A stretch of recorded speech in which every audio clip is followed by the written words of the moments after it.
हरे कृष्णा। आज हम बात करने वाले हैं process of setting up a business enterprise के बारे में। इससे पहले मैं आपको बता देता हूं कि ये वीडियो कुछ मिनटों का रहने वाला है। Points of setting up a business enterprise के बारे में हमने पहले बात कर लिया है। किन सारे पॉइंट्स को आपको मद्देनज़र रखना है जिसके बेसिस पे आप एक बिजनेस एंटरप्राइज चालू करने के बारे में सोच सकते हैं। आज हम बात करेंगे एक्चुअली उसे कैसे चालू करना है। वो सारे प्रोसेस के थ्रू में हम लोग आगे बढ़ेंगे। अगर आपने इससे पहले के वीडियोस नहीं देखे हैं तब आपको यहाँ तक का कोई भी हिस्सा समझ में नहीं आने वाला। Simple as that. तो मैं चाहूँगा कि आप पिछली वीडियोस को भी जा करके ज़रूर चेक करें।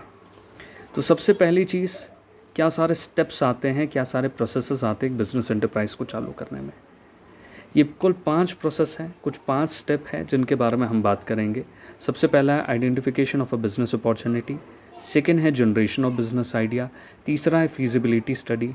चौथा है प्रिपरेशन ऑफ बिज़नेस। पांचवा है लॉन्चिंग द एंटरप्राइज। आज हम पहले स्टेप के बारे में बात करते हैं, बाकी के ऊपर में एक पूरा सीरीज़ रहेगा, ज़रूर उसे जा कर के चेक करेगा, वरना आपको कुछ भी नहीं समझ में आने वाला। जस्ट लाइक कि आप मूवी को आधे में छोड़ करके चले गए तो आपका कोई दोस्त पूछता है तो हम बोलते हैं यार हीरोइन को तो मार दिया। वो बताता है भाई इंटरवल के बाद में हीरोइन वापस ज़िंदा हो गई थी। ठीक है, तो वैसा वाला कंडीशन ना रखें। पहला स्टेप है आइडेंटिफिकेशन ऑफ बिज़नेस अपॉर्चुनिटी। हम सबसे पहले बिज़नेस की अपॉर्चुनिटी को ढूंढते हैं। बिज़नेस अपॉर्चुनिटी का मतलब क्या होता है? Business idea that can be converted into a business, profitable business.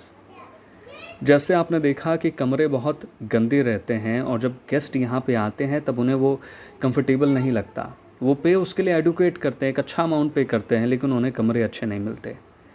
तो यहाँ पे डिमांड आ जाती है अच्छे कमरों की।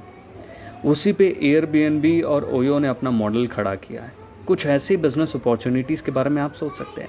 आपने एक बिज़नेस आइडिया निकाला, एक लूप होल निकाला, एक प्रॉब्लम निकाला मार्केट का, और उस पर काम करना चालू किया और उसे कन्वर्ट कर दिया एक प्रॉफिटेबल बिजनेस में।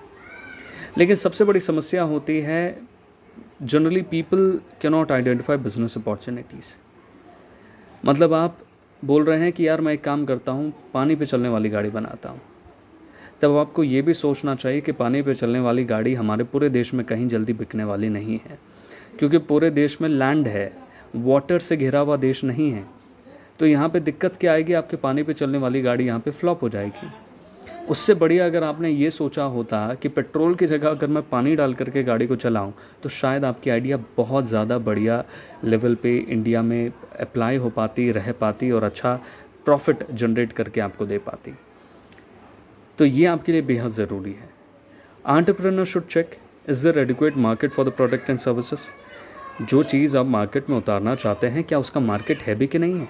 जैसे मैंने अभी आपको बताया, पानी वाली गाड़ी आप ले करके कूद गए, लेकिन आपको मालूम नहीं है कि इसका डिमांड है भी कि नहीं है। Rate of return on the investment is sufficient. क्या पैसा जो वहाँ पे खर्च करने वाले हैं, क्या वो पैसा एडिक्वेट है? और उसके बेसिस पे जो रिटर्न आपको आ रहा है, क्या वो एडिक्वेट है? मतलब अगर आप 2000 रुपये का एक प्रोडक्ट अपनी तरफ से इन्वेस्ट करके बनाते हैं, आप उससे कम से कम एक्सपेक्ट करेंगे कि वो आपको 6 से 8 हज़ार का प्रॉफिट दे। दोगुना ना दे तो चलिए आपको कम से कम 70% 50% उसके प्राइस वैल्यू का ज़रूर दे।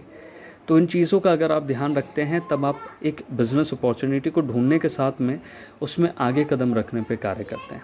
तो आज का वीडियो इतना ही रहेगा। आप अगले वीडियो को ज़रूर चेक करें, वो थोड़ा सा लेंदी रहेगा क्योंकि वहाँ पे कई सारे सब डिविजन्स आपके सामने निकल के आएंगे। वीडियो अच्छा लगा तो दोस्तों के बीच में शेयर करें और उसी के साथ में अपना प्यार ऐसे ही देते रहिए। Thank you very much.